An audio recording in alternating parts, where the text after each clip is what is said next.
राधे राधे। क्या जानना चाहते हैं कि कशिश जी ने 600 करोड़ की कंपनी कैसे बनाई? 16 बार फेल होने के बाद जब 17 बार उन्होंने फिर प्रयास किया, और प्रयास कोई साधारण नहीं, 600 करोड़ की कंपनी बना करके खड़ा कर दिया।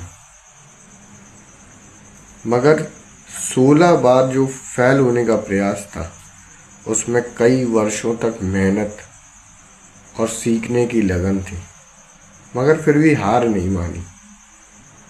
और यहाँ तो लोग एक दो बार हारने के बाद में सोचते हैं कि लाइफ अब कुछ हो नहीं सकता। हमारे पास में आई थी कशिश जी, हमें पत्रिका दिखाई और हमने उन्हें फिर से प्रयास करने के लिए प्रेरित किया। उन्होंने शुक्र की साधना करके और 600 करोड़ की कंपनी बनाई। फॉलो जरूर कीजिए। राधे राधे।